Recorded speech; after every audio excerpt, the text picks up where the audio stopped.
পটুয়াখালীতে ৪ মাসে ডায়রিয়ার আক্রান্ত হয়েছে ৫,৭৯৪ জন। গত ২৪ ঘন্টায় ১১০ জন বিভিন্ন হাসপাতালে ভর্তি হয়েছে। ডায়রিয়া পরিস্থিতি পর্যবেক্ষণের জন্য আজ রোগতত্ত্ব, রোগ নিয়ন্ত্রণ ও গবেষণা ইনস্টিটিউটের একটি প্রতিনিধি দল পটুয়াখালী মেডিকেল কলেজ হাসপাতালে ডায়রিয়া ওয়ার্ড পরিদর্শন করেন। পরে তারা হাসপাতাল কর্তৃপক্ষ, সিভিল সার্জনের সঙ্গে বৈঠক করেন। এই প্রতিনিধি দল ৩ দিন পরিস্থিতি পর্যবেক্ষণের জন্য জেলার বিভিন্ন উপজেলা হাসপাতালগুলো পরিদর্শন করবেন বলে জানিয়েছেন দলের প্রধান IEDCR এর মেডিকেল অফিসার ফেলো ডাক্তার মোহাম্মদ মইনুল ইসলাম।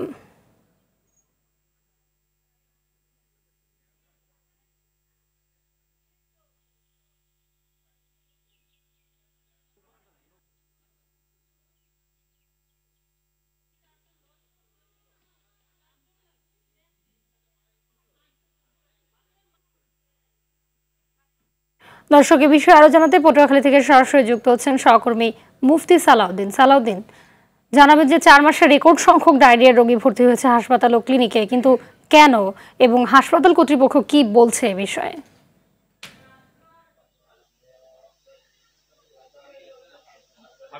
যেমনটি শুনেছেন, পটুয়াখালীতে ডায়রিয়া ব্যাপক হারে ছড়িয়ে পড়েছেন। গত ২৪ ঘন্টায় ১১০ জন আক্রান্ত হয়ে বিভিন্ন হাসপাতালে ভর্তি হয়েছেন।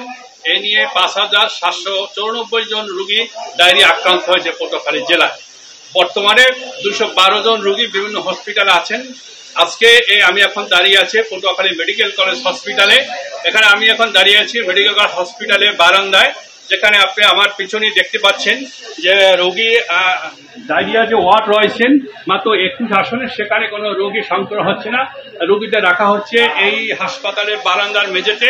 এখানে আপনি দেখতে পাচ্ছেন যে আমার হাসপাতাল কর্তৃপক্ষ, হাসপাতাল তত্ত্বাবধায়ক ডাক্তার দিলরুবা ইয়াসমিন আমাকে জানিয়েছেন এই মৌসুমে, বিশেষ করে মার্চ এপ্রিলে তীব্র তাপদাহ থাকে, তো সেক্ষেত্রে এই সময়টাকে ডায়রিয়া প্রকোপ দেখা দেয় এবং এবছর আরো বেশি প্রকোপ দেখা দিয়েছেন, যে কারণে আজকে রোগীর সংখ্যা বেড়ে গেছেন।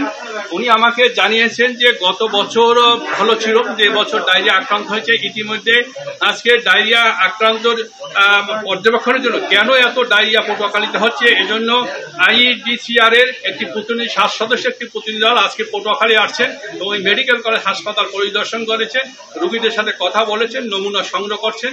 তারা আমাদের ওই টিমের যে দলনেতা ডাক্তার মইনুল ইসলাম আমাকে জানিয়েছেন যে আমরা পর্যবেক্ষণ করে দেখছি যে কেন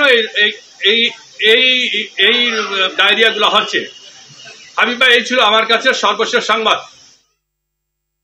ধন্যবাদ।